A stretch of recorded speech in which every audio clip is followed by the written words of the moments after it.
Dun, dun, dun, dun, dun, dun. What's up, ladies and gentlemen, boys and girls? It is Friday night, 5 p.m. Pacific Standard Time, and you are at your place for the Unfiltered experience with myself, Christopher Rausch, the No Excuses Coach, and I'm joined by my amazing best friend, Mr. Scott Goyette.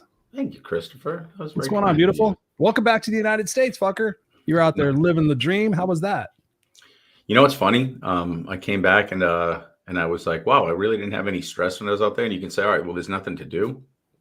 I was really present. Like, you know, you practice presence in the middle of your own chaos because we've created so much noise around us and we accept so much noise.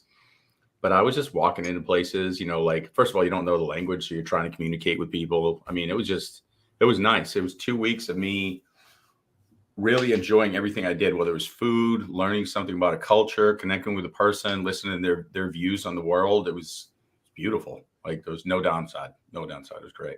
Yeah, it was nice. It was nice seeing the pictures and the video of what you were doing. It was cool to see you just out there exploring life on yourself. I would love to travel with you because I could see that you really get immersed in the culture and I'm the same way. I'm like asking people questions, you know, just trying to get what's the culture about, what are the customs, you know, what do we do? That's what we did in Italy. And found out it was more Americanized than anything. It was kind of trippy out. But so what language do they predominantly speak there? Yugoslavian? So in Croatia, it was Yugoslavia. So Croatian, I forget the exact name of the language. And then there's, of course, German's Germany, and Slovenian is Slovenian. And never, ever say it's Russian, even though it's very similar, because they will kill you. Oh, so I learned that. But I will say this, you know, you were talking about, yeah, they don't like that. I found that was one of the things that tour guide buddy that I met was telling me. He's like, dude, never say that. They're really offended if you say it sounds like Russian.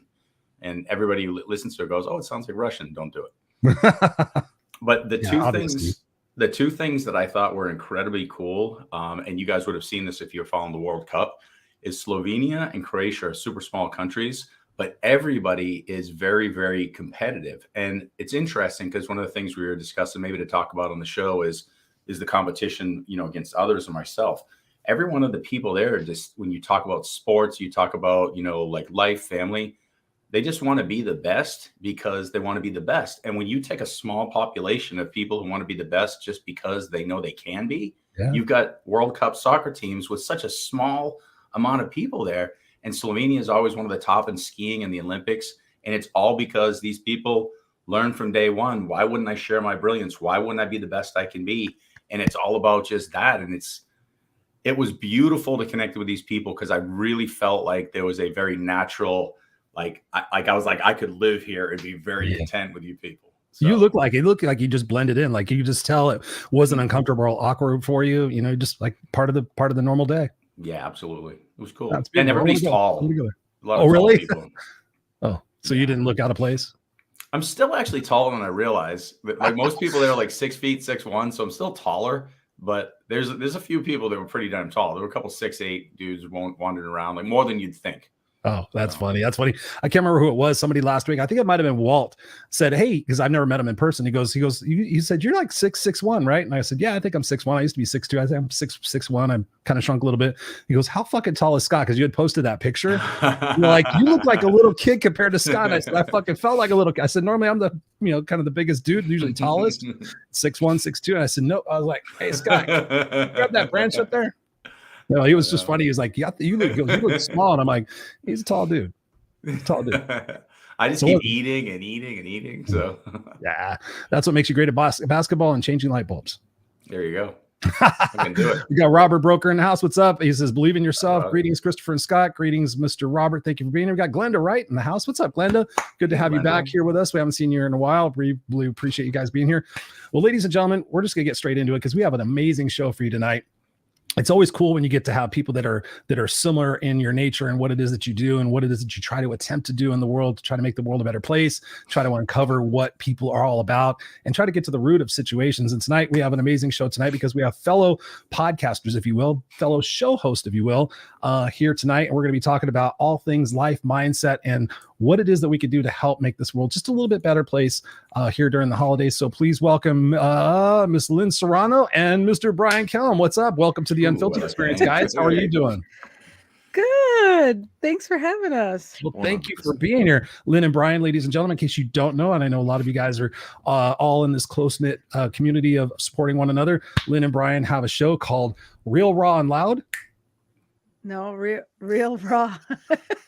Real and raw with Lynn and Brian. Okay, because you have like 17 different shows, so I'm like trying to Yeah, I piece know. together your different titles. So Real and Raw with Lynn and Brian. Yep. He's Right. my first. So is this a sex show? Is this? I mean, Real and Raw. No, What are we talking she's about my here? first co-host. So he's got that in. It is labeled always and forever. My first Oh, co-host, and we're going first on 2 crush. years in about another week or so. Beautiful, beautiful. So- And I don't even know this, but how did you guys meet, and what prompted you guys to start your show? Oh, that's funny because we were in a group together, and Ken Wall's Grow Live, and you try to get to know people, so we thought we'd get together. And knowing that he was a wedding planner and I did lingerie and adult toy shows, yeah, okay, you wanted me to say that. There's the But Real I did and that Raw. for 15. I did that for 15 years, so I know the wedding industry pretty well as far as brides, Bridezilla, Zilla, whatever you want to call her, and all that fun stuff. Bridezillas, yeah. Yeah. So Brian and I talk. He goes, "So why do you want to talk?" I'm like, "Well, I was, blah blah blah." And but the more we started talking about brides and weddings and things like that, I just said we should do a show. And he goes, "Okay, let's do it." Like, okay. And then he took a candid shot of me, and then later he posted in the group, said, I just had a great conversation with Lynn, and I'm just sitting there just laughing because you get around certain people and their energy just allows you to just like be as silly as you can be. Brian does that for me. Brian, I mean, I could talk to Brian about anything, and he just him being in the room just makes me laugh, be giddy, silly. I just, He's got that aura about him. I've never met him in person, but you feel that about Brian. Yes. We're going to talk nice about Brian for a minute. Yeah. I do. Actually, you do. You feel that. You feel the aura and the energy about just the positivity and the love. So we've done things from improv to people's relationships to having people come on our show, which you've been on a couple times. Yeah. And then, he's learned about my Lynnisms, which I'm sure he'll talk about. And I just speaking Spanish, English, and Spanglish. And then whenever I have a neurological thing going on and I can't enunciate words, we have to laugh about it. So we just have fun with it. And so, I mean, you just never know what he and I will do for a laugh. I mean, seriously, that's what it comes down to. What's the craziest thing you've done for a laugh? Oh, we've said some personal things, and we even, I think, we've done and said a lot of different things on there. And who knows what we're going to say tonight? We're unfiltered. What about you, Brian? Welcome to the show, man. Yeah. Mad respect. You're looking great. Let's see. Just look at your aura. You just have like this energy vibrating out of you. Thank you. Yeah, it's an honor to be here with you guys, you and Scott and Lynn. Yeah. Well, get this. Just love it. I mean to interrupt him for a second. This guy is so awesome as a co-host. Like, he never knows what Lynn's going to plan, including the one time that you and I had you on my Live, Love, Laugh podcast, and we were having such a great time. I said, "You want to come to my next show, which is like right now?" I said, "Okay." Brian slides in right before the show starts. I said, "Hope you don't mind. We have somebody going to join us." Okay. Okay. More the merrier. We he's the best. He's so improv with me. I'm so grateful that he's been my partner in crime. So grateful. That's beautiful. That's beautiful. So doing your show for nearly 2 years, what is like when you look back on that time? Because Scott and I have been doing this for a while as well. When you look back on that time, what do you think are some of the things that you've learned about humanity? Because you guys have interviewed some amazing people. You guys have talked amongst yourselves. You have the real and raw conversations like Scott and I do. What is it that you guys have learned about humanity? I think it has, there's so much of it. Number one is that integrity, right? The only way that you know it is if you live it, right? Anybody can talk about it. There are so many buzzwords out there in the world that people don't even know the root of it, but they say it. They say it as if they do. Number two, commitment, right? If you don't commit to it, nothing happens, right? Number three is there's not enough people that are authentic with themselves. Mm-hmm. Number four is self-belief. You can't be the best for others until you're the best for yourself. 100. And I gotta say that our first year we went Monday through Friday, a whole hour. Wow. Okay, Monday. That's right. You guys were the daily. Whole year. Yeah. And then we realized, less than an hour would have been good because we covered so much content. I mean, we tear things, dice it, slice it, to the point now that we kind of, soon this next year, we'll have a lot more clips and a lot of mixture of variety topics within one and stuff like that. But what's great is like, we haven't been on live in a couple of weeks now. We've just been recording, and people are like, if I don't have it on time, Mary Kay is one of them. It's like, where are you guys? You know, so we've got a lot of loyal listeners, and it's funny because we may have live probably about 40, 50 people. By the end of the week, we have about 600, which is great, So they find us or, hey, where's that video, or where's that YouTube thing? So we love it. We love it. We're blessed. So what was your goal? What was your goal in doing the show? To share, to share. Yeah, to share and just to give, and no motive of self-promoting. It was just topics that people, sometimes we get real edgy and we say things that people don't want to hear. I mean, especially about being miserable in relationships, or the fact that, we talk about customer service, but we talk about being a customer, and then we talk about being in business.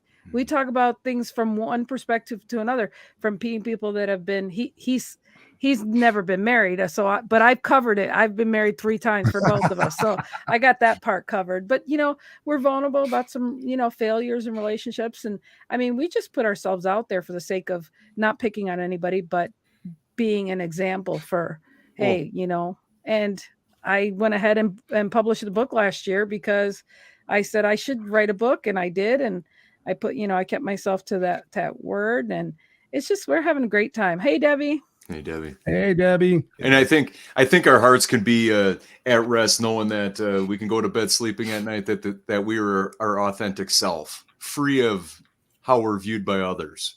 Mm-hmm. And I think that there's such an absence of that in the world today, that people, they have to channel themselves in such a way that they can't bring their true selves forward because they haven't fully separated from the coattails of how they're going to be viewed in the world. Yeah. And I think it's a process, but you have to do it. And Brian's helped me with that a lot. I mean, he really has. I mean, that's why I think I put myself in the center of writing a book as quick as I did and imperfect as I did. But Brian really, I mean, I'm an introvert and usually shy, and like around Brian, around the right people, I'm not that way. But yet I know I got to push myself, out of my element and out of my comfort zone. And, Christopher, you've seen me. I've got a lot of swelling going on and a lot of stuff going on, and that was really hard for me to just travel to California and do that. But you know what? I'm so grateful I did. I'm glad we got to break bread and be together. We got to be in the same room together. That was so awesome. Yeah. And I can't wait to see this guy next to me, my co-host here. Yeah. So. What about Scott? You got to meet Scott. Of course. Your love bug. He's love bug. How did Scott get the love bug name? Because we were talking about love, and he loves, he loves love, and he's just a big guy, and he's got so much love to give. Even when he doesn't want to, he gives love. So it might bug him, but he still gives the love bug. So that's why I call him the love bug. I love it. He tries to act like he can be an asshole, but really he's got a good heart. As he's got Go Love Now right behind him. Yeah, exactly. That's the love bug. I think I'm going to get like love on my underwear bands. I want people to really know. I want to have my own brand. You know what you need to do with those hearts now? You need to put little antennas up on top and the bottom. I like it. Yeah. I like it. So I can send the love out to the world. We can have the antennas to send it out. Exactly. Makes sense to me. Yep. So you guys were talking about authenticity, and that's something that we really need to talk about more. And it's very difficult to, push somebody. Chris and I talk all the time about, I have a model. It's victim, sophomore, savior, player. And the victim's the classic victim. The sophomore, it's the wise fool. It's the person who thinks, I get it now, and they don't. Then the savior, who steps up after the sophomore, they come up and they've got the answers because they're kind of starting to do things right. They might be leaning into their authenticity, but they have the tendency to tell everybody what to do. And that's 99% of coaches and teachers on the planet. And so they actually can push people back, and they'll be like, I don't want to do it. When I'm listening to Brian, when I see you, Lynn, Chris, one of the things that I think we all try to exude is becoming what I always call the player. And, you guys said it. Why do you do the show? We do the show every single week just to be raw and just be honest. Like, hey, here's me. Take it or leave it. And so when people see it yesterday, today, tomorrow, even if one person goes, that's how I want to play the game, then you've done your job. You don't need to tell anybody what to do. Show them the vulnerability. We use words like raw, unfiltered, authentic. That's what I don't like to say the word need, because we don't need to do anything, but I do like to say the words, like maybe we can start to step into our authenticity and lead the way and become the players. So what are some ways that we can all start to do that even more? I mean, I think we're all doing a decent job. Is there anything else that we're missing, or do you guys got any other tips on how to be Well, authentic? get more uncomfortable. And that's what this next year is going to be, or this year, starting now, this next 57 years of my life. It's, my brother died at 57. My ex just died at 57. I had an uncle die at 57, and I've got health issues. I'll be fine. But the thing is, I'm going to really push it and be more vulnerable and share that it ain't freaking easy being 57 and dealing with all the swelling and stuff that I'm going through. No. And so it's going to be I've been him and hawing last year, but I got the diagnosis last year, and I've been him and hawing all the negative self-talk and shame that I carried with it for so long. And so now it's time to show it and say, I'm going to live, I'm going to do it. And that's why I showed up in California. I mean, I could think of all the reasons why I shouldn't have gone, but I went, and I'm grateful for that. So, there's no excuses, No excuses. That's what I'm. Instead of why me, we all got to start saying the why not me. Exactly. Yeah. Yep. And it just makes us, when we go through these things, it gives us more compassionate for other people and say, 100%. Shit, I had no idea, and I will admit, and I'll call myself out of the rug, but I used to be a bodybuilder that used to say, eat a freaking salad. It's easy to lose weight. Until you're there. Well, yeah. And look at, and I won't say, I used to say God punished me this way, but no, God showed me, he humbled me to say, now you understand that not everybody can do what you say.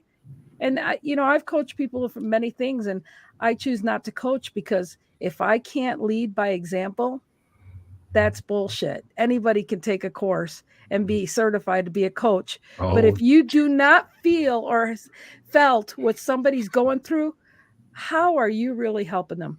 That's bullshit. We're humans. We're going through stuff. Yeah. Lynn, one thing with that point that's I've evolved into this way of teaching when I coach is I always, whenever I teach a lesson, I give them three like ways this lesson can sink in. Plant the seed starts to be, nurtured and starts to, be fertilized, and then fully embodied. So when I'll teach a lesson, I'll say, at this point in this lesson, I'm only a seed plant. I can speak it articulately, I can teach you, but I'm still working into it too. So you might even see that I make some mistakes, and you'll see them go, huh? And then other times I say, other times I say, I've fully embodied this. You can look at every part of my life and you won't find holes in this. This is something I can teach you from deep experience.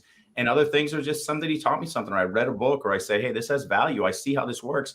I'm on the journey with you. Let's work together. And you see them step back and they're kind of like, but aren't you the coach? I'm like, no, a coach is a mirror. Coach holds up a mirror and say, take a look at yourself and how can you grow from this?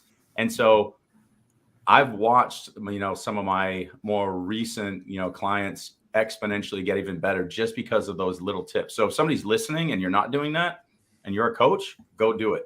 Go really think about being truthful. Do you fully embrace and understand and embody this lesson? And if you don't, you can still teach it. Just be honest where you're teaching it from. Exactly. Exactly. Like a psychiatrist has either become a psychiatrist because somebody in their family, it's hit their family, or they too have gone through some triggers or PST, whatever. It's like, whatever. It's, but the resume helps you resonate with that person so that you feel like they're not here and you're here. Yeah. You want them to feel part of the conversation, feel a part, that they're not being looked at as anything different. We're all in the same journey. The thing is that you reach your hand out and say, hey, let me lift you up. Let me lift you up. And somebody else is doing the same thing with you. And we're all lifting each other up. As Scott says, we're walking each other home. What are your thoughts on this, Brian? I saw you raising your hand. You're like, hell, I could talk about authenticity. Yeah. Well, to answer Scott's question, authenticity to me, the two things that stand out immediately is that you have to want it. Yeah. Whatever it takes. And it's going to be a journey you can't see. There's going to be so much. It's going to be dark. You're not going to know where you're going, but your heart gravitates to where you need to be. Okay. Number two is you remove all the noise, all the naysayers, all the people that don't agree with it. They don't understand with it. The more you study it, the more that you commit to it, the less any of that matters. You're just, as long as you agree to why you're doing it and it makes a difference for you, you don't need anybody else's consent. Just look at me. I mean, I was a suit and tie speaker. I had the Les Brown in the Sheraton Gateway Hotel in Los Angeles go, I could put you on stage. All you need to do is wear a suit and tie and not swear. And I was like, Les, I love you, but I got to be me. And I remember that conversation. And sometimes during the years since that was like 2015, I sometimes think, man, did I screw the pooch on that? I could have actually been out there on Les Brown stages and everything else. But at the end of the day, if you can't go to sleep being who you are and being proud of that and flying your unique freak flag, then what the fuck are we here for? Right. You know, this is the Real and Raw show, because it's you weren't being superficial, you were being authentic to yourself. It's just like, not to knock anybody that does a collaboration of books, because I will be doing some. So, you know, listen to that part first. But if you're going to go ahead and start writing books, you know, be an author first and then collaborate or whatever. But don't sit there and you know, be on Les Brown's coattails. Do something yourself. Amen. You know what I mean? Like, just do it. Brian, you said something, you know, you were talking about like when you're looking at the darkness and becoming part of your authentic self. And a lot of times, you know, we all want to just chase the light. Like, you know, what am I? How great can I be? All these things. But talk about that part of the journey where you're really taking a close look and going, I don't like everything that I see. And it's easy to just kind of go back into the fake BS kind of syndrome where you just pretend like, hey, everything's great. Like, I'll do the good stuff. You know, I'll show you guys the good parts of my life. But if you ever ask me a raw question, I'm going to answer the truth. Like, hey, this sucked. I'm miserable right now. This is bullshit. I'll tell you straight up. Yeah. But so talk about that, because a lot of people don't want to go to that side of themselves, or they don't realize why they might hate or despise or have animosity towards something else. That's something that's brewing or possible within them. Sure. You know, maybe the liar or stealing or whatever the thing is. Well, talk I mean, about that. Anything that we ever want to do is going to be done internally first. Mm-hmm. And if we're not willing to do the work on ourselves, you know, all the time, every day, day by day, moment by moment, we're never going to know what we can become. Right. And the darkness could be anything from waking up where you don't want to do what you need to do, all the way to be like, okay, what I intend to do, nobody's responding, or nobody likes it, or I feel like I'm on an island. Well, yeah, anybody that's up to big things is always going to have, you know, controversy. They're going to have people that don't understand it. You know, just look at the pioneers of, you know, of leaders of our world. Yeah. Nobody understood why they did, but that didn't stop them. And so the darkness could be in your head. It could be out there in the world, or it could be a combination of all of it, you know, but part of the journey is not knowing what you're going or what it's going to look like. And that's where you get the dopamine hit, you know, because you're just putting yourself out there and you're responding as you go. You're taking massive action.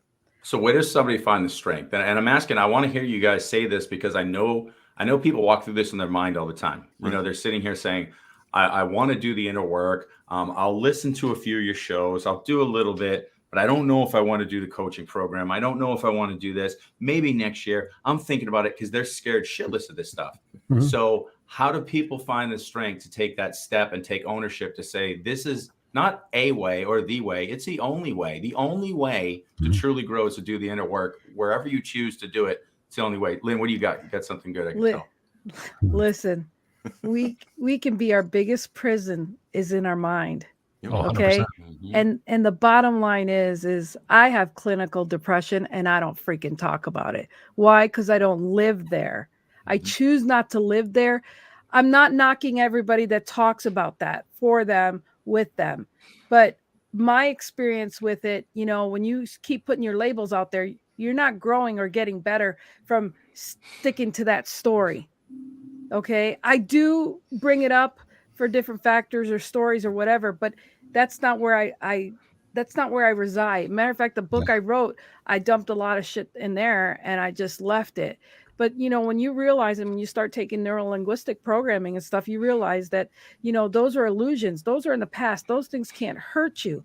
So when you don't feel like doing something, that's the voice really telling, get your ass up and do it, because you may surprise your freaking self. And that's, I'm freaking shy as can be. And the funny thing is that I'm going to tell on myself right now. And I do this in every show. I tell something and the pieces are all over the place. So when I die, breaking news here on the Unfiltered Experience. Seriously, every time you see me blush around Brian or something, he caught my shy side. And when I say something, when I'm being bold, that's my shy side just wanting to have the voice out. And I get really embarrassed, but I'm glad I did it. And the thing is we do have two sides. We have a personal side. We have an external side. But when you can make those two live and cohesive and able to mesh them together for the greater good of other people and not be selfish and share it. That's why this next year at 57 is a mixture. Heinz 57, get it? Mixture. The shit that I've been talking about. I'm always creative like that. Put a little Lynn on your burger. I'll tell you what, my booty's big enough, and Christopher can attest to that, but my booty big enough for all the different labels that I personally gave myself or felt. And you know what? Like Wayne Dyer says, you don't need labels. Don't put yourself into labels or defy yourself. So all I'm saying is that, like, when you see somebody have the balls to do something, say, shit, I could do that too, instead of saying, I don't got the balls. Maybe you do. You do. Let go. And, sometimes I have to make pretend, just like on Daddy with Adam Sandler, the little boy that put the sunglasses on. Oh, yeah. To hide. Scuba Steve. That's how I have to feel, like, because I know everybody's always looking at me, and it's like they don't understand what's wrong with me. And it's like I look small here and I'm big on the bottom. Like, they don't understand me. But you know what? I say, fuck you. I have the same right as you to be here. I'm going to be here. I'm going to go there. I'm going to do these things and do them the best I can. But if I stayed in that thing of, but they're going to think about me. Oh, yeah. Shit. I wouldn't even made 56 right now. So all I'm saying is I'm gonna be fun of a lot of butt jokes, but if I can joke about it, so can everybody else. I mean, what the heck? I kid you not. I gotta do a little reel. I did one of those oh my God things, and it shows you what you look like a snowball as a snow woman. Oh shit! It showed a big booty. I'm like, I guess it's true if it's on Facebook, right? What the hell? So really, just get over yourself. Because like they say, the people you think care don't care, and the people that matter do care, and that's all that matters. And one thing, when you want to be successful, you want to do things like podcasting, like I've done over 3 years now. The bottom line is this, and I prefer co-hosting by myself because you don't feel like you're talking about yourself all the time. But seriously, the biggest thing is you got to realize that if you don't do it, you don't know how life would be. But surround yourself around the people that support you, that love you, that know you, and talk to them, and don't grow your base or whatever, but just don't give yourself excuses. When I started, I didn't have the nice mic. I didn't have the green screen. I mean, that's all bullshit. You don't need nothing but yourself and a camera. Yeah, you just start. Brian, for you on your authenticity tour, talk to us about, what the defining moment was when you were like, okay, I got to live up to everybody else's expectations, everything else. What part in your journey did you say, no, I just got to be true to me? Was there a point in your life? Yeah, where you kind of made that it goes back to March 27th of 2009 when I was almost killed in a car accident. Whoa. And then 9 months after that, my dad passed away unexpectedly. And I was the most into business, no family type person, selfish, just doing my own thing. And if it wasn't involving business or getting better at it in my skill set, I didn't care. Yeah. But then life changed. I mean, I wouldn't even, I felt, because I got a military family, and I got to the place where I would not even ask somebody to open up a door when I was on crutches because I felt as a weakness. Right. Oh, wow. So to go all the way, and it's like, there are people that want to help. Total transformation. And it's been, 13 years in the running, and I love all people unconditionally. Now, I've had people over the years ask me, they're like, how do I get the lessons that you got without going through what you did? And I'm like, I don't think you can. Yeah. You got to experience. You got to go through that shit. I mean, I sit there and tell people, I tell my life story in the book that I'm writing right now. I sit there and they say, don't you wish you had a normal childhood? Don't you wish this? Don't you wish? And at some point in my journey, I said, yeah, but actually now when I look back on it, I'm like, no, I wouldn't change a freaking thing because it made me the man I am today. I maybe didn't like the man I was at 35, but this journey, this thing we called life, we're supposed to be here living it and experiencing it. And like Lynn said, get out of your comfort zone and do these things because, you know, at the end of the day, it's very, very short. And ultimately, when you do that, that's how you grow. When you think about all the different times in our life, did we grow when things were easier? Or did we grow when things were challenging? Do we want to repeat the challenge? No. But are we thankful for that lesson that we learned? Absolutely. And I think that layer that I no longer have, you know, like, and I get it. Everybody's in a different place in their life, but I think it's a layer closer to how fast life goes by, but also how precious it is. That somebody that their only reference to that is they lose a business deal, they get caught up in traffic, they had an argument with their wife. That's petty compared to not knowing if you're going to live or die in the whole scheme of things. Yeah. You know what? What? I know lots of what's. The best thing served is humble pie to everybody. Oh yeah. That's when you start realizing your shit smells like the next person, but let's be humble and not judge anybody else's personal stink. Anyways, just thought I'd drop that in there. I love it. No, you know what's funny? You know what's hilarious is how fun that actually becomes once you're accustomed to it. Like I actually enjoy, like there was a time and a place where, you know, I never wanted to be wrong. I never wanted to lose. I never wanted to be in second place. And there's still that part of me because, you know, that's part of your identity that's been, you know, stacked on you. But when I step back into who I really am, I sit back and I'm like, yeah. You look really silly there. You look pretty silly there, or you blew that, or what are you going to do different next time? And I actually, and you know, Chris and I always talk about this, is one of the biggest things for us to really step into our growth is have the awareness that this is the vessel that's just here for, you know, this existence, and go to observer space. And when I meditate, oftentimes during the day, when I play sports, I literally am outside of my body watching it happen. So when the mistake is made, I'm like, Scott, you're silly. And I literally laugh at myself. And that would have been very difficult to do at another time. But I I think that everyone should try to get to that space where you can truly get a kick out of the fact that you're very much less than perfect as a human, but 100% perfect in spirit. And go to that spirit space and just laugh at how silly we are as humans and just embrace the growth process. Because it actually is exhausting. It's beautiful. Did you guys see? I don't know if you saw, like, go back. We should find it. Go back to one of my Facebook posts recently. It's a kid on some kind of a, and you guys might have seen this too. It's a kid who's on a, what are those things called? Like canopy tours, like zip lining. Zip lining. Yeah. Zip lining, yeah. So he's going head first. He's got a camera in front of his face. Yeah. I saw that. Yeah. And it's literally says, this is you doing the inner work. And he starts off, he goes, this is amazing. And he goes, holy crap, I'm going to die. And then 2 seconds later, he goes, this isn't so bad. This isn't so bad. And then he's like, no. And then he's every like 5 seconds, he's like, this is good. This is bad.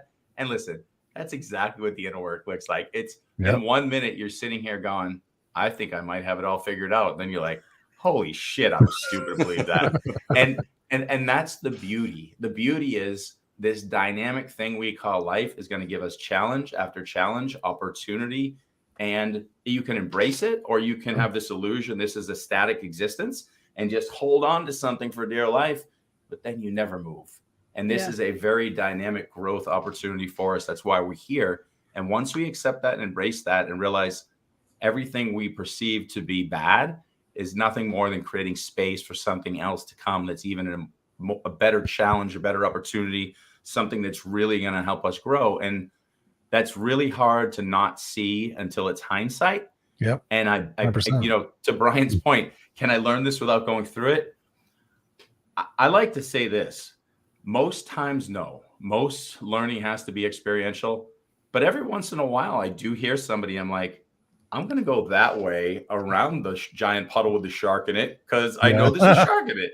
But it is it's less times than I'm going to go through and I'm going to get eaten by a shark and then come back out. So, well, and that's the other thing. I think when I had that near-death experience at 20-something, 29, something like that, I had a hysterectomy and I was hemorrhaging for Oh, over. geez. I was hemorrhaging for over 24 hours. Were you home when And that happened, or were you no, still I was in the hospital? hospital. The surgery. I mean, the minute I woke up from surgery, I knew something was wrong.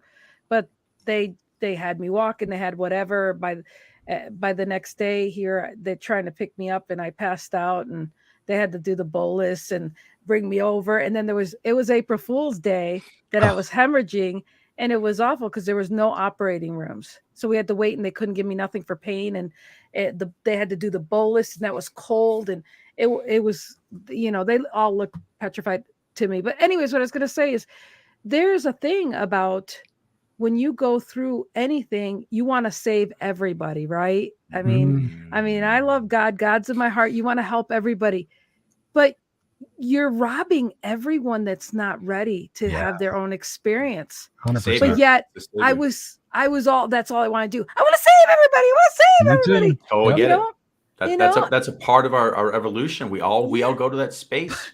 But I also realized, and I believe this, I also believe that sometimes, like when I wanted to help somebody in this or that, something would happen and I'd get a message like, Lynn, no, you can't do that, because you change the trajectory of other people's lives. Yeah. And so, some coaches love doing that, but you know what? There's repercussions, because the person you're coaching or you're trying to help, they don't want to be helped. Remember, we're a mirror of each other. Yeah. You're going to get that not their time back. yet. It's not their time. That's what I always have to remember for myself is I've seen people that I love to pieces, personal people to my life. And I'm like, if you just follow the things that I'm going to tell you, it'll all be good. And in the last couple of years, I finally realized I'm like, it's their journey. If somebody robbed me of those particular opportunities to go through that challenge, I might not be the same person I am today talking to you guys. And so now my perspective is, like Scott was saying, the seeds. Like, let me plant some seeds. And then when you get to the point in your journey where you're ready, you're going to go, oh, wait, that's starting to germinate. Okay, this is okay, cool. I can go with this. I can flow with this. I can see that there's opportunity here. My perspective can see, okay, I'm going to grow through this. It's not going to be ideal, but on the other side of this, like the hero's journey we talk about so often here on the show, the fact that, okay, cool. And what's the first thing we want to do? We want to go help other people. Like, hey, come along. So we got to go through those experiences, that rite of passage, to be able to become the individuals that we're supposed to be from this experience called life. And I think that there comes a moment too where you try to help people, whether it's in business or personal, but they got to grab a hold of it, right? Yeah. They got to want it, but you got to continue on your journey. And eventually, and I'm at this place where I've been in my industry for a long time, and obviously you got new generations coming in where they want to be spoon-fed everything, and they want to learn hundreds of thousands of dollars worth of information free of charge that I had to pay to go get. And it's like, the one thing you'll never be able to replace is the hard work. Yep. You know what I mean? That's and so I've just kind of washed my hands of am I going to stop to train somebody new or whatever? Yeah, but they're going to have to show me something. Yeah. And they're going to have to be worth that. Because I'm a byproduct of everybody that trained me and you guys and everybody else that made me what I am today. But at the same time, though, it's how many of them are going to quickly burn out, because it's not all white picket fences and Gerber daisies. Yeah. They haven't built that resiliency within themselves, Brian. That's exactly what you're saying. You got to go through that experience. People go, okay, I'm a little bit more tougher than I actually am because I've experienced it. That's what I've just told somebody the other day. I'm like, you're way stronger than you could ever imagine, because you've survived 100% of the things you've been through. Why wouldn't you survive 100% of the things that are going to come your way? Right. Yeah. See it as a growth opportunity. But I think I don't think that there's a moment or whatever. There's just a time when you feel it inside of your heart that it's like, I'm done. I'm going to just do me, and I'm going to serve my customers. I'm going to move my business forward. And if there's somebody that passes along my journey, sure, I'll help them, but it's got to be worthwhile. I'm not going to go out of my way to do that anymore. See, I think that's that transition that I was talking about from savior to player, because I think in the savior space, it's a natural evolution. Once you have answers, you want to be like, look. It's like you've curated all this information. Like you said, you're a byproduct of all these amazing people, and you've pulled exactly the right pieces, and you're like, check this shit out. Like, I'm bringing you some really high quality stuff to be a wedding planner, to be a coach, to be anything. And then you're looking at them like, you don't get this? And then we're all mad. One of the things that's hilarious with being a professor is when you say there's no such thing as stupid questions and you have to say it, but you're like, man, you guys ask some stupid ass questions, like really stupid questions. But you say there's no such thing as stupid questions because you want to keep the communication flow. I mean, there's got to be books upon books on that. But like, there's so many times where like my response I was like, now that's a question, which I put no label on the question. It's not stupid. It's a question. That's all I'm giving you. That is a question, and I'm going to respond to it. But damn, that's dumb. And so I always ask them, so what is your answer to that question first? Yeah. What do you think? Yeah. Give me your response. Really? I want to know what you think. That's why I'm processing in my brain going, well, how are you allowed to procreate? Well, who said they are? Oh, I guess they are. I guess anybody is, right? I don't know. Jesus. Oh, man. Well, I mean, it truly is. I mean, that a journey of being able to look in hindsight with respect and gratitude for those challenges. I mean, we're all sitting here today because we've all been through those different experiences, and that's what makes us. And that's why we're so passionate about doing our respective shows and being a voice for other people to sit there and say, hey, listen, when you encounter this situation, don't look at it as I got to run from that. That's uncomfortable. Look at it as an opportunity. Like, hey, I'm here to experience uncomfortable situations because I can grow. And then if I know and I understand that the confidence that I have may not be as what I would want it to be for this particular situation, but the courage that I have to go through this experience and be able to grow from it, for me, that's one of the key aspects of life. Because I was telling somebody the other day, like, I just wish I had all these things. And I said, when you have all those things, do you think all your problems are going to go away? I'm like, well, I think so. And I said, trust me, I've talked to rock stars, actors, millionaires, billionaires, and trust me, they get everything and they think, oh my God, I've made it. And then 6 months later, after they've torn through everything, they're like, the problems are still there. So I think that's the thing is being able to be honest with ourselves, within ourselves, to say, hey, listen, I don't have it all figured out, and not have to go the egoic route. And I want to talk about that. The ego, the power of the ego. Is the ego a good thing, or is the ego a bad thing, or is it kind of a hybrid? What do you guys think? It's your friend. It could be your friend, as in, one way or another, it's the opposite of what you might be thinking or not. But, I think intuitively, we don't listen to ourselves. We don't listen to the right voices within ourselves. We go outside for all the different answers, like finding your keys, right? Like you're wondering where your keys are, but the keys are in front of you. But until you're ready to receive what you're asking for, you're not going to see the stuff. So same thing goes with the ego. If you think okay, so I don't talk about this often, but when I'm very close to people, I get very intuitive and I tell them things. Or you do that with me, yeah. But what I do is I confirm what you already know. I'm like, I know that I'm there just to confirm what you already know. And I don't usually share that with everybody, but and I've done it with Brian too, a couple of times. I get in tune with you and I know what's going on or whatever. And I share that. But the thing is when you're sharing, it's only giving you what you already know. And that's what's really important, is to know that nobody has the answer but you. Yeah. But when somebody comes along and says what you already know, you might listen to them because you needed that validation outside of you to validate what you have. My daughter made me do a reading once to her, and I could feel her heart rate and everything. I got so tuned. She said I scared the hell out of her. But the bottom line is, I said, so what did you think? She goes, Mom, you didn't tell me anything I didn't know, but there's a lot of things you told me that I know you didn't know. I said, there you go. There you go. And so I say all that to say this. The bottom line is that when you ask the universe, you ask God, you ask anybody for a question, answer, they're written on a billboard. There's out of somebody's mind that don't even know what the hell you're going through. But until you want to know where those keys are, you ain't going to see those keys. Mm-hmm. So it's got to be your right time in your journey. Exactly. I love what you're saying there too, because realistically, we can all be tools of source. And so it could be, source is going to speak through me today. It's going to speak through Lynn, Brian, Chris. It doesn't matter. It might speak through, one of the folks who's listening today and puts a comment. It might speak through a billboard. It could be a song.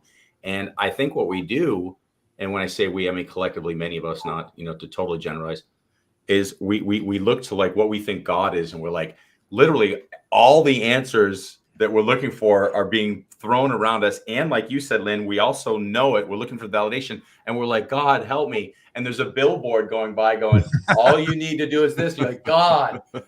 Yeah. It's like, give me a sign. Give me a sign. And the sign's right there. If God, universe, source, creator made all this shit, then look at all this shit. Because that's where God is. Look at the person next to you. Look inside of you. And we miss that. It's funny as AF. It's very funny, and it's one of the simplest things to coach. It's as fuck. Oh, okay, there you go. Thank you. I had you. AF. But you know what's funny? Like elementary podcast. So one of the things that we do through the coaching is, there's a whole week where, we take one thing that we're doing very specifically. So 1 week we're listening to source, and then we're listening to source in the environment around us.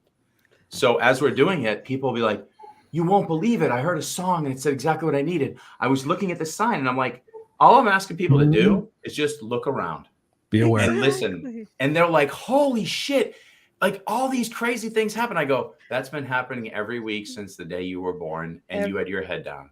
Yep. And all I did was ask you to be aware. That's it. There was nothing else. And they're like, is this really the real world? And I'm like, it still is the real world. No shit, Sherlock. It's the you were RAS sleeping system. for 5 freaking minutes. That's all. But you're totally right, because the universe is going to affirm what you already know. It's going to allow you to understand that your intuition has always been 100% on point and validate it and allow you to move forward and play bigger and grow. So let me, and I was going somewhere with that story. And the fact is that when I do these readings on people, it gets to a point where my friends will introduce me to people that I don't know. I don't want to know anything about them, because to me, when I do this stuff, I get very concerned with where's my ego saying, oh shit, Lynn, you're tapping this right. You're doing really good. And then my ego's like, oh shit, I'm just going to keep rolling with it. Oh no. To me, I take it very seriously in the sense that it might not make sense, but I say what I need to say and I am done with it. And I always hear, boy, it's funny you said that, because I was thinking about that. I was talking about that's good and everything. But like, sometimes I like to talk to people first before they say things, because I'm telling them the things they need to hear. And they're like, and when I give them a call, and Christopher knows I do this, and Brian knows I do this. She's like, I got to tell you something right now. I'm like, what? So, and the thing is that famous. And the funny thing is that I'm going to start doing that more this year, because it's usually it's a gift that I've always been embarrassed or ashamed about, because why? I God's in my heart, and I mean I believe in Jesus, but I've got this gift, and some people can't handle it, and that's their problem now. But I know when I'm praying, I'm having a scary thing. I still Jesus is right there for me. So be it. But why are you embarrassed about that? I was embarrassed because I grew up Catholic, and to know and to do this stuff. My mom used to put incense around me because I'd see my grandmother after she passed away, and or I'd get all these messages that nobody knew, but I knew, and I told my mom, and I'd get slapped in my face. And so needless to say is I respect everybody's space is basically what it's gotten to be. But I also realized that I knew all along that I was going to be used for this. And sometimes it's funny because my next book is going to be about most of the readings I've done, and it's just wild. And my kids have found it wild. But that's the cool thing is when I meet somebody, I don't want to know nothing about them, because ego can come in. And I'm sorry, I've got friends that do tarot cards and all that stuff, but I can't use any of that stuff because I don't know how that works, whatever, but whatever. So, but I'd have them as a prompt, and I'd be like, I don't know what but then I'd get these messages and I'm like, oh shit, and I just would talk and whatnot. But what I'm saying is the ego can very well say, well, I picked a card for you and I'm right and this and that.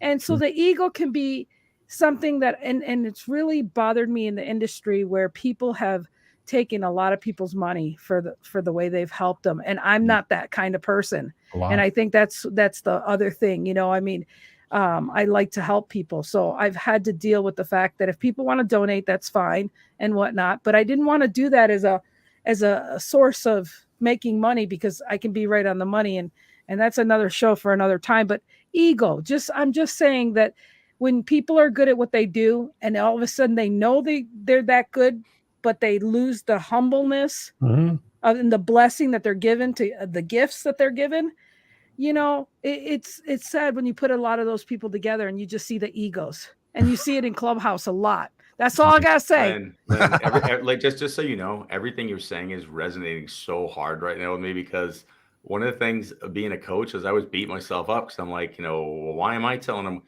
what to do? And I never am telling them what to do. That's the point. I'm literally saying repeatedly, trust your intuition. Hey, I'm going to stand over here with this mirror. Hey, I'm going to stand over here with this mirror. Oh, you like what you see? You don't like what you see? Here's a tool. I'm going to stand over here. I'm never, ever, ever telling you I'm doing something better, worse, or whatever. It's nothing to do with me. And I get, Chris knows like the when we're talking like privately, I might like bitch about somebody sometime, but like I'm like, I get upset what that person's doing because I don't feel that's fair. I don't feel that's honest, or I don't like what they were doing. I'm not mad at the person. I'm mad at what came to be that is allowing these kind of behaviors to permeate coaching or teaching or leadership.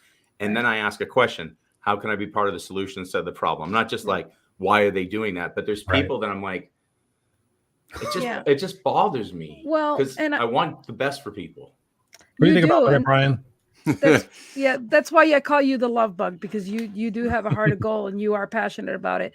It's not just the whole money thing. So Brian, go ahead. I just went on that tangent. No, it's okay. Like psychologically, because obviously one of my degrees is in psychology. So obviously psychologically, there's ego, superego, and then the id, right? So then the ego is in the middle. To me, in my life experience, I either see you're either humble or you have an inflating ego, right? Because if it's a positive ego, you're going to be more humble, right? You have positive attributes. You can, you're just a great person to be around, but you know what it is to earn $1, right? Yeah. You had a good upbringing. Maybe you didn't, but you respect people. You treat people well. You do good in the world. Yeah. Or you got the people that, they're just pompous, in my experience, it's either humility or a positive ego. That's it, Ken.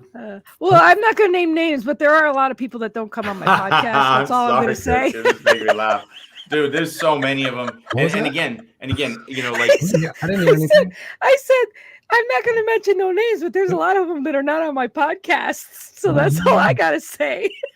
all I want, and I really want to see this, is more people stepping into the player, doing it for the right reasons, and doing it because we like deeply love ourselves enough to really love humanity. Yep. And just watch that just overflow. I don't care how it happens. It makes me, it literally hurts me inside. Yeah. It makes me feel gross when I see people taking advantage of people. It makes me nauseous. This is a good guy right here. Yep. 100%. Rex Sykes. He has really helped me to feel like I can come with my gifts and help people. But I'll tell you what, I have a tough enough skin now to know that sincerely, when I don't want ego to be driven for the greater good. And I'm glad I resonate with you on that, because just like you said, Scott, you're teaching people choices. You're not telling them how to do it. You're giving them tools. And that's what Rex does. And that's what life is we're here to be don't be a fool, don't be a tool, but use the tools, Yeah. And so don't be a tool, use the tool. That's a book right there. Lynn Serrano said right there. Yeah. Lynnism. Yeah. That's what he calls them. But I like it. It really is goes to show you that the people that are good people, good example. There would be so many good people being politicians, except they're scared. Because when you're a politician, they find out everything you did. When you were 5 years old, you stole candy at your grandma's store, or what? People feel like they're stripped from who they are, even if they did something bad, right? And and then or pick on them or condemn them. They bring them up and they bring them down, and then they crucify them. And people are going to start becoming ready, because it's already starting to happen. People are liking authenticity. Mm-hmm. I would literally run for politics someday, and this is exactly what I would do. I would create like a 15-minute video of me just saying all the shit I've done. I could just tell you everything. I'd be like, the time I stole, the time I did this, the time. I would go through it all and go, and if there's something I forgot, please let me know so I can add it to my video. And it would diffuse the whole damn problem. Yeah. Yep. You know, I've never killed anybody. I've never like evil, like really. Oh, then they ain't No, gonna not like that you as you know much. of. So I'm good. They're Well, not that's gonna like true. you as You've been much. blacked out drunk too many times, Scott. You probably killed somebody. You kill all the spiders. Who are you lots talking of about? drugs, lots of running naked. I mean, that's about it. So if somebody Oh, had to God. see me running naked while I was on drugs, then you got me. That's Yeah. about it. But So. that's what I mean. But it comes a time that you have to resolve that in your own and forgive yourself, or and just let it go and say, I'm a human having a human experience and going on. But people get shamed too much that it belittles them, and we got to get over that. Mhm. We all have shame. I mean, let's talk about that. Talk about the power of forgiveness. Like in each one of our particular lives, where did the power of forgiveness come in there? Whether it was forgiveness for yourself or forgiveness for others, because that would be important for people to learn tonight. As far as that authenticity journey, to be able to sit there and say, "Hey, listen, I forgive myself for all the stupid shit I've done in my life. I've done it, and it was caused by the fact that I needed to learn some sort of lesson out of that particular situation. I mean, I've done some fucking stupid shit in my life, and I'm thankful I did all that because I'm here. And so let's talk about that. How about that power of forgiveness in your life, Brian? When did you have to really learn the power of forgiveness for yourself and perhaps somebody else in your life? Yeah, it was, it takes me to a moment because I've been walking every day, anywhere from 4 miles to 20 miles a day for over 1,000 days in a row, outdoors in Wisconsin. And it came to me one afternoon when I was walking, and it was probably about 7 years after my dad passed away that I couldn't do it anymore. I had to give up and look up in the sky and say that, Dad, I need to move on. I need to stop blaming myself for that I had something to do with you dying. Oh, wow, dude, that's. And I just had to let it go, that I no longer can live with this burden, knowing that I had nothing to do with it, but I felt like I did. Right. And obviously after he's gone, there's nothing more I could do. For me, forgiveness is I don't know. Sometimes I believe in it. Other times I don't. Right. Why wouldn't you believe in it? Just out of curiosity. I think forgiveness is one of the most powerful tools in the world. Yeah. Unresolved matters that I would probably piss off somebody if I was to say what I really wanted to say that would make me. I won't get mad at you. It's okay. You say anything here, that's for sure. There's some matters in my life, some people in my life that I just don't have anything to say to, because they're in, and it's like, it's going to be easier for me to complete it on my own than to actually talk to them about it. Yeah, but doesn't forgiveness, isn't it just for you? Like, you don't have to ever even tell them you forgive them. You can speak it. Yeah. I suppose it's, it's just that moment to be like, hey, I'm going to do this because I can no longer live with this on my heart. I no longer can live with this on my brain. And so I think I got to do it for me and not do it for the other person, because they're not even aware that this is happening. True. So the only person that is causing harm is me. Truth. And I got a perfect example of that. Actually, my long story short, my ex-wife and my best friend got together when I was married, and on my birthday, actually.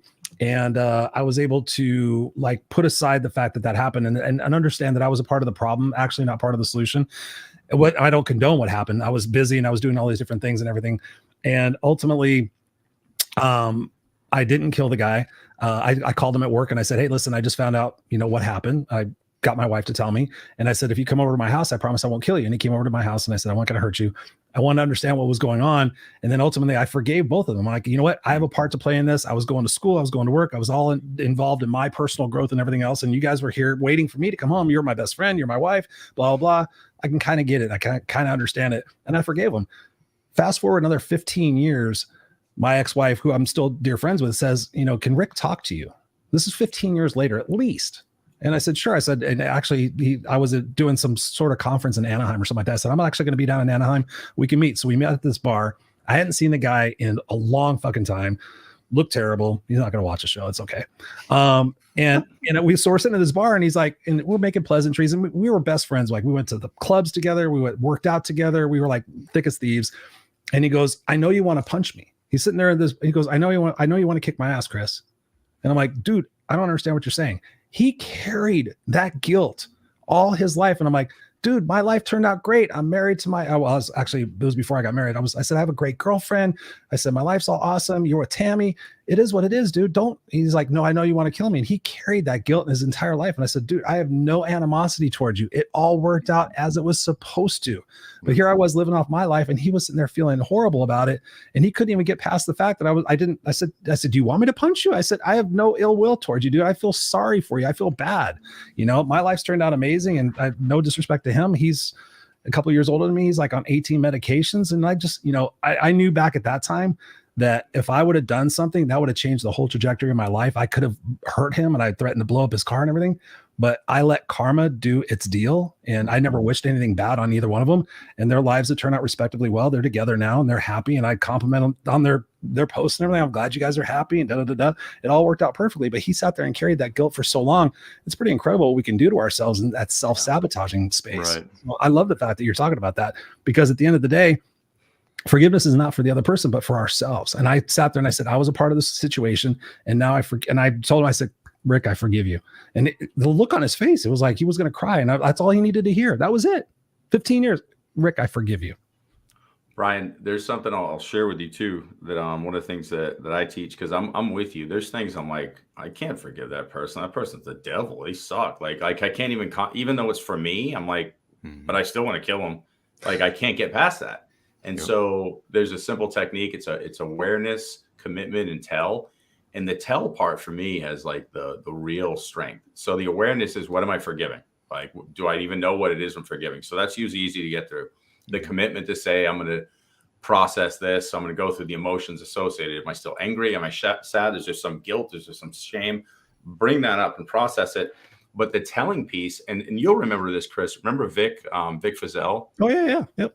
So we had a guy who was on our show, and he was part of the Confession Killer. He was the district attorney on the Netflix show, The Confession Killer. Wow. He was framed, and bottom line, the Texas Rangers and a lot of authorities in Texas tried to make it like he was this bad attorney, because he uncovered that Henry Lee Lucas wasn't this big serial killer they thought. They were actually saying that Henry Lee Lucas killed all these people just to close cases to appease people. Mm-hmm. He was messed up in the head. So they had him for 200 deaths, and there might have been maybe one murder and then they just kept getting him to agree. So it's crazy. So Vic was going to go to prison. His son ended up committing suicide. He lost his whole family. He lost everything. And Vic said the minute he sat on his bedside and said, I forgive everybody who does this, and he spoke it into the universe. He kept speaking. He goes, I forgive you. I forgive you. I forgive you. He got down on his hands and knees too. Down on his hands and knees. And he said, the minute I actually spoke it into the universe, and I said that this is the end of this moment, and my new life starts now in this present moment, he said it's almost like Jesus, God, universe creator, came over and he had a new awakening. And I don't know if you're like me, Brian, but when I hear you speak that, I'm like, I can't do that. I can't do that. Mm-hmm. And so I've actually put that into practice with things when I want to forgive myself or others, that I literally speak it. And I haven't had the full profound effect that he had, but I do definitely feel that I definitely lean into forgiveness much more, and I have a clearer heart. So I would share that as and if you ever want to listen to the show with Vic, it was pretty powerful, because this is a guy who lost everything and was able to speak in the universe. And he said that was the final, it's the word I'm looking for, just emphasis that made it all happen. Thank you. So, yeah. What about you, Lynn? Forgiveness in your life? Well, long story short. Look at her. She's like, I got 12 of these. Yeah. Well, forgiveness, I think it is the hardest is to forgive yourself, period. It really is. Oh my God. Because, but, judge not, ye not be judged. And for those that do wrong against you, that's another book I can write about all the people that were against me and where they are now and what happened to them when I forgave them, including my ex-husband who died this year. And my daughters forgave him and everything at his bedside. I'm not going to go into all the details, but I will say this. When I see this is a man that I had an order of protection against, this is a man I feared. This is a man that, tried to just, in the state of Montana, if your wife isn't submissive enough, you just take her to the hospital and they put her in a psych ward. Seriously. What? That's in the rules, the books. Yeah, since 1970s. Oh. Well, the thing is my ex-husband's dad did it to his mom. So he thought he was going to do that to me. So he told the kids, and I'm going to commit her to the psych ward. Well, that never happened. To the state psych ward, not the hospital, but the state. He'd tell them that all the time. Your mom's nuts and she's going there. I'm going to put her in there. So needless to say, he was there for 3 years till he was put in a nursing home. And I'm just giving you some shortcuts here and things. But bottom line is that when somebody says onto you, wishes things upon you, it's a mirror, people. You're only wishing and doing upon yourself. Mm-hmm. So therefore, if you're going to not, if you're not going to forgive others and you want to be forgiven, you have to take ownership to your part in whatever it is. Even if you don't think so, you're part of it. You're part of the problem. Because, when this shit happens, who's always around? Hello, McFly. So the bottom line, So the bottom line is if you want forgiveness and you don't want the shit that you throw out coming back at you. And I love when I hear people's stories and stuff, I dig deep and I'm like, oh shit, I hear your sorry story. I hear your sad story, but we're going to get down to nitty gritty where you professed out of your mouth for somebody else. And this shit you got is your own shit that you're smelling. The Puerto Rican's coming out. I'm telling you that's the bottom line. And when we can get over ourselves and our egos, baby, we start living, we start being grateful, and we start being careful what we say, because words have powers. And for you to just, blast other people, you're freaking just, and then people think I'm totally psychic when I say, don't tell me. I know this just happened to you, huh? I'm like, well, shit, that's what you said you wanted for this other person. So it ain't my ego. I just listen real well, and I can forecast your life, and I can save you a lot of money. So you don't have to go to Psychic Cleo anymore. So anyways, you know what's beautiful with what you just said too. Even the way that you're managing and mastering your own depression, you're not focusing on it. It's there. It's a reality. But every time you give it light, every time you water it, it can amplify. And so what we focus on becomes our reality. So if your ex-husband is saying, you're going to do this, you're going to do this, the universe just hears somebody's going to the psych ward and you're saying it's not going to be me because I'm not focusing on it. Well, there's only one person left in the conversation. You're going. And so people listen to the power of manifestation through what we think, what we speak, what we're, putting to paper, because we can literally hyper focus on something and that will become the reality.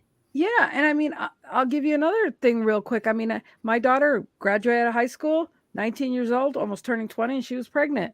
And so my friends are like, oh, what do you think of that? Well, I did my job. She was 18. I got her out of graduate out of high school. That's all, right? Then later, 2 people I know, and I didn't realize this, but they were just so appalled that my daughter had a child before she got married. Well, guess whose children were still in school, middle school, pregnant. What? Ooh, pot kettle black. And I was just like, wow. And yet they thought I was going to judge them when they told me. I said, dude, I'm not judging nothing. Why would I judge you? Something happened. Yeah. And I said, well, congratulations. You're going to be a grandma. Yeah. You know what's the crazy thing about that whole thing is? Like, as you said that, all I was thinking was, oh, it's a situation. What do you do now? Like, there's there's nothing that comes to mind like, oh, it's just the opposite. It's like, well, shit, what do we do now? Like, congratulations. Yeah. So let's take care of the kids. Yeah. Needless to say, I'm just saying, be careful when you're high and mighty on your freaking horse, on your ego horse, and you think that everything's all whatever about somebody else. Guarantee Psychic Lynn over here will just give you back and a piece of paper what you just profess for yourself, because it's not coming out of my mouth. It's calming. 1-900 Lynn Serrano for your psychic reading. I have watched psychic reading. I have watched like so many times where I've said something or done something that was just wrong, and then I'm like, foot meat now. Yeah. And then I sit back and I'm like, oh, that's why that happened, because I can trace it back like almost every time. Like I'm so cautious. I'm like, watch yourself, watch your thoughts, watch your judgment. You know where this takes you. Don't let it go. And it's going to come back and bite you in the ass. It's a far route. Hey, that boomerang, shit, it's 10 miles away right now. But it's coming back and landed. It's coming back. It's no joke, people. And that's the thing. It's just, we're not going to get conspiracy or anything here, but that's the thing. When people tell the truth, other people are like, ha, ha, ha, ha. No, they just told you the freaking truth and you can't handle it. Yeah. Mm-hmm. Okay, so here's my question. So thinking about all this, I think about the word that love that Scott has behind him, love. Like thinking about the whole journey, I think about self-love for me has been one of the most challenging, I guess, aspects of my life, because I didn't think I deserved love based on the fact of what I went through. But that self-love and being able to love ourselves, warts and all and everything else, is something that I think is super paramount. And I never really thought about love as part of being part of life, but I think I've shared this on the show many times. Over the course of COVID, I've probably given around 100, 125, complimentary coaching sessions.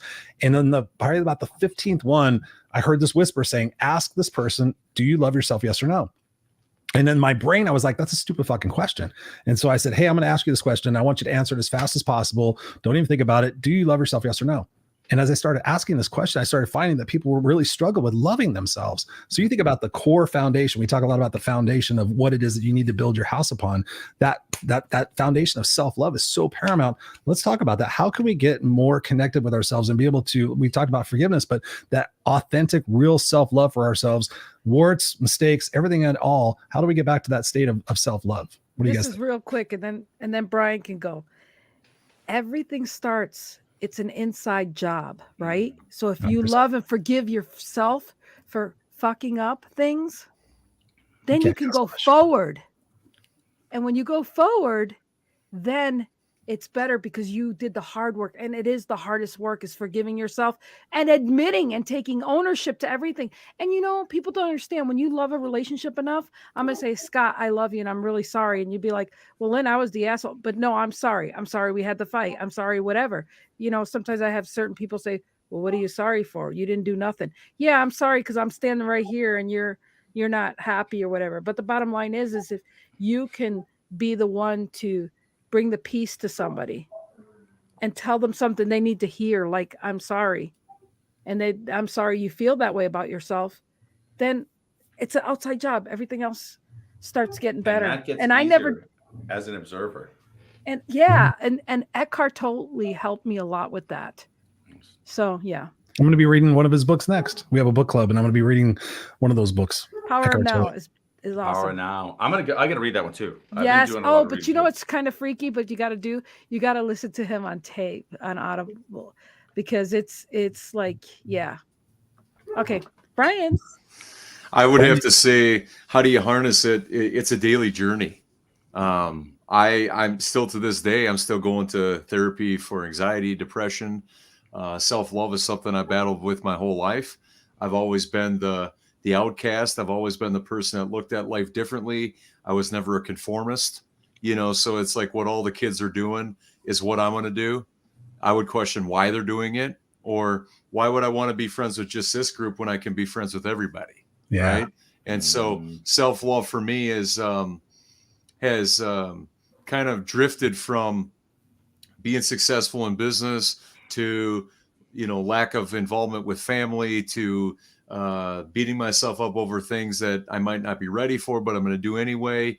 So, but it's like, now it's how I feel, and now I have the tools through therapy where it's like, okay, everything that I'm dealing with, and I take no meds, I got off meds, is that I can base it on how well I sleep, my diet, and exercise. And you look great. If any one of those are lacking, that is the root of me having more self-love. I love that. So true. Taking care of yourself, taking care of your body, taking care of your needs.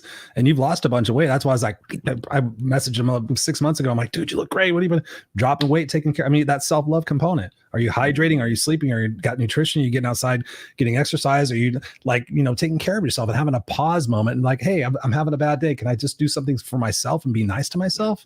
I mean, that's the greatest thing we can give. And I think another thing too is masterminds is finding your tribe and double down on those people, because there's so many influences. There's more content that, while we've been on this show, there's more content that's came up online that we're ever going to be able to read anyway or watch. Right. True. So we have to find our tribe, but then you have to double down on those people, because if you don't double down on those people, then you're going to be vulnerable to somebody else that may have a different message.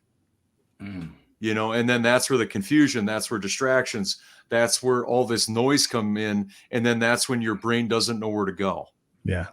And that comes back to what we started talking about, was the intuition. So many of us will be intuitively drawn to people, but then somebody else pops up and they're like, well, his name's Tony Robbins, so I must listen to him.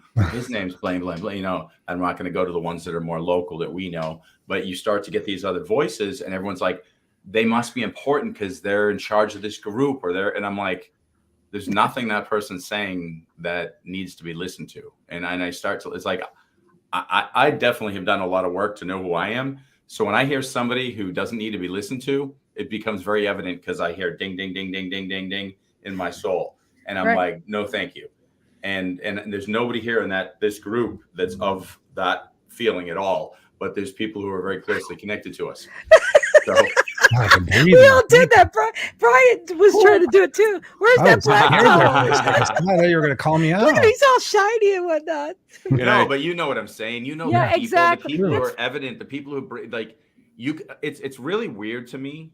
You know, to that point, like you know, you guys are saying, it's so evident to me when people are truly authentic. Like when I'm seeing somebody, I'm like, I really like that person, and then I'm like, why are those two people together? Or why is that person like? I'm like, does no one else see this? I want to look around the room. Like, am I the only one that sees this? Yeah. And it's weird because sometimes I just sit back and just watch it unfold. You know, to the point, can't bring a horse to water, can't teach, whatever. But I'm like, what are they doing? You're being very intuitive to your own energy and how we vibe. And I think that's another time for another topic. But you know, people don't understand when you have a problem with the people you're around, get a clue. They're not your tribe, or they're not people that you should be around all the time. And, I mean, like, people want all these different answers everywhere, but the answers have always been within ourselves. Amen. And gosh, you know, like the Wizard of Oz says, you know, you had the power all along. Yeah. You just let everybody else come and take your power, cover it up, and put layers on you. And so cut that shit off. And that's Ricky, my ex-boyfriend of 10 years. He watches our show. What's up, Ricky? You. So, you know, again, it's one of those things where, you know, be real, be authentic, and don't apologize for, you know, I say all the time, no matter what I do, is I say, look, at the end of the day, what I did was right. I mean, my rules are very simple. Love and forgive, no matter what you steal, what you do, this or that, and take ownership on your shit. Yeah. Take ownership. If you can't take ownership on your own shit, then you're sinking. That's why I said ship and sinking. There you go. And stop the thinking of that it's something else or what could I have done? It's not about that. It starts with you, but don't beat yourself either, because you're wasting time. You're wasting time. Say, okay, it's, you know, every day is a new day. And, you know, I just thank you guys for having us here. And we just, Brian's just an amazing guy. And that's the cool thing is we don't sit there and we don't keep I don't knock anybody who talks about depression, but I don't want to live there. I want people to know that I have, you know, conditions and blah, blah, blah, but that's not what I talk about. And, you know, I will say this with the suicides and stuff. It is true. Like, there's a lot of times I won't talk to nobody. I'll seclude myself from everybody. And depression, you just got to stay to yourself and stuff. But the thing is the most depressed people, we do everything we freaking can to be happy because we know that's our life force. But what's sad is sometimes nobody fills our cup back. True. We're giving and giving, and we're giving because we know how it feels not to have that.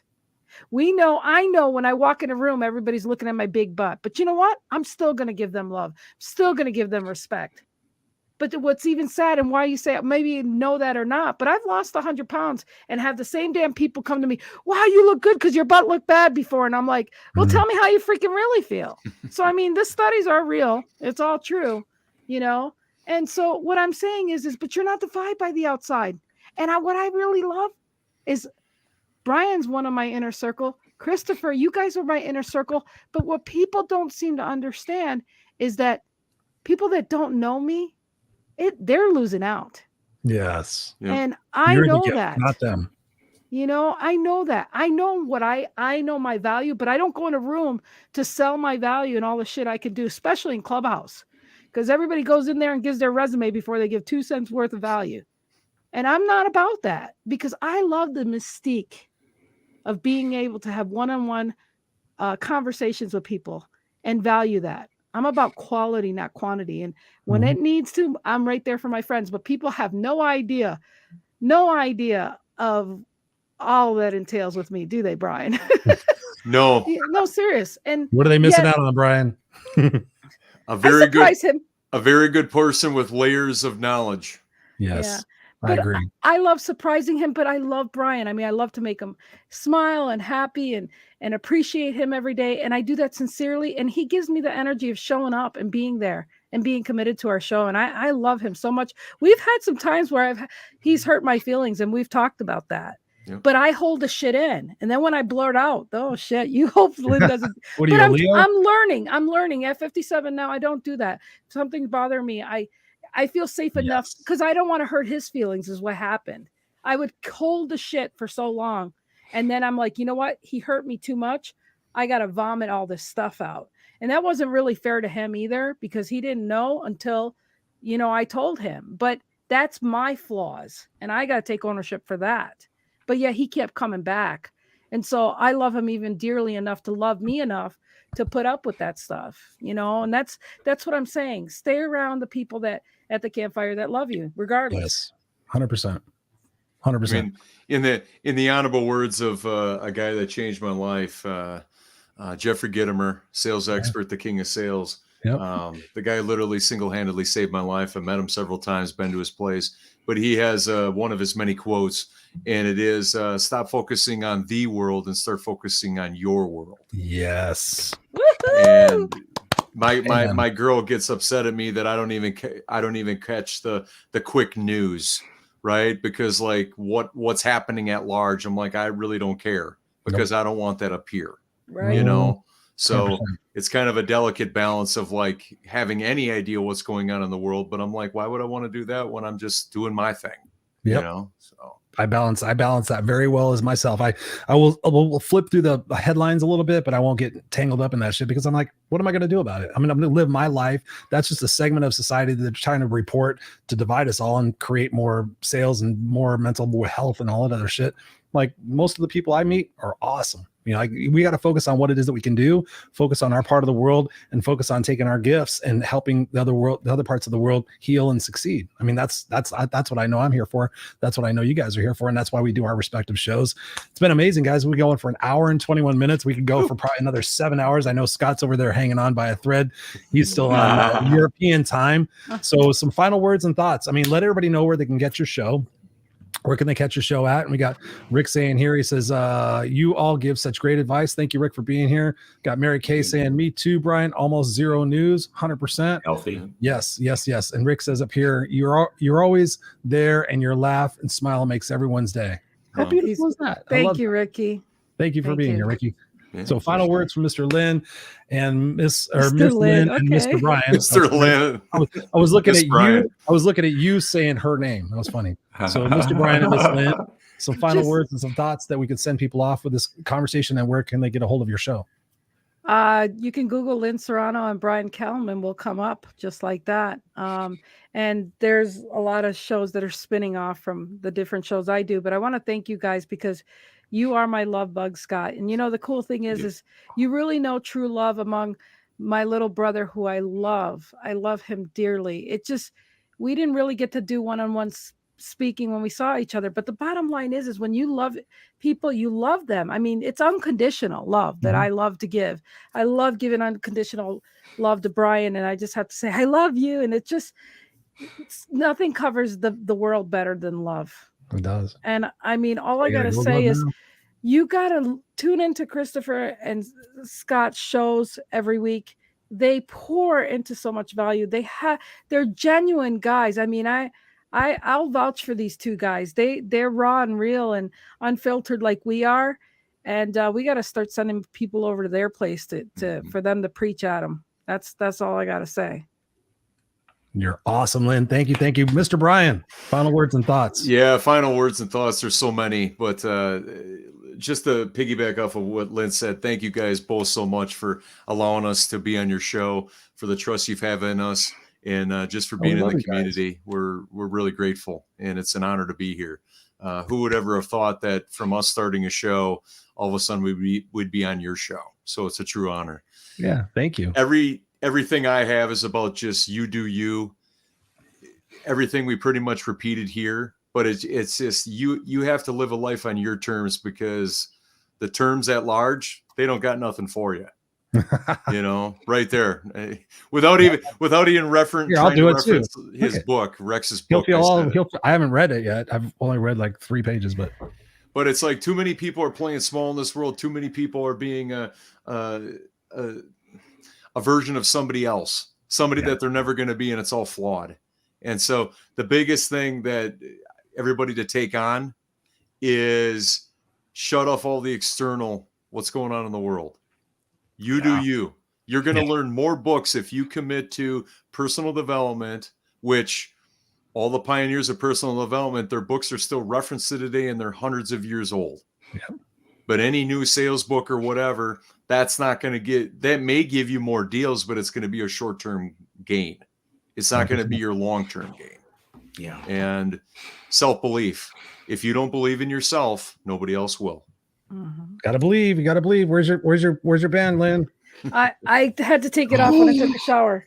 Sorry, I gotta clean it once in a while. When you met me, yes, I did. It travels well with me. Thank you, Scott. He's got it. I've got Scott's Go Love Now bracelet right here, but all the Go Love Now. I'll get you another one, Chris. More. Let me know where we could get yours too, Scott. I want that.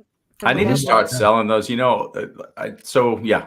need to do all that. I need to put that into a store on the website. There's like 5 million. I'm just confirming again. I'm just confirming again. That's all. But I do need to do it. I know. You know what's funny? Like when people wear those, you always get like an email or text or something that like, hey, that really made me think of this or changed my life. Or it's like, it's a piece of rubber. Like, why am I not just getting those out there? Because it's an echo of your voice, a reminder. It's on me.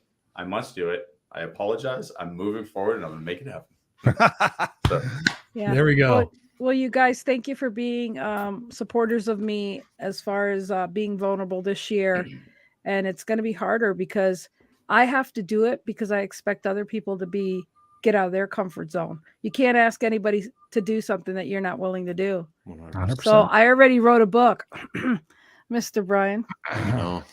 I know. But anyways, no, that's an inside joke. You'll have to watch our shows. Brian hasn't written his book yet. I feel the inference there. Yeah. I was using that as an example, like the White Chicks show. It says something about, what is this here? It's vanilla, Neapolitan, stuff like that. She really had to cough right there at that particular moment. Yeah. Really. You guys are beautiful souls. I'm going to place you backstage here for a second. Scott and I are going to close out the show. Don't go anywhere because we want to say thank you again. But it's been brilliant to have you guys here. We're going to definitely have you guys back because we can go on so many different tangents. You guys are beautiful people. Stay and continue to be beautiful. We love you guys. I'm going to put you backstage here for a second. Me and Scott are going to finish it out. Don't go anywhere. Scott Goyette, what an amazing conversation tonight. What do you think, man? It was beautiful. It was nice. Yeah. What's funny? It's nice to talk to like-minded people who get the fact that you got to go in the ditches, you got to go in the trenches, you got to figure this shit out for yourself, and you got to come up and go, wow, okay, that's what I'm supposed to be learning. How can I make this about me? How can I not make it about everybody else in my entire life and blame everybody else and say, this is where I'm at. This is the responsibility I need to take. I need to own this shit, and I'm going to grow from this, and I'm going to become a better person. Like Brian was saying, I love it. Yeah. And so, there's a lot of stuff that we like kind of touched on in there, and there's going to be like many moments in your life that have friction that help you grow.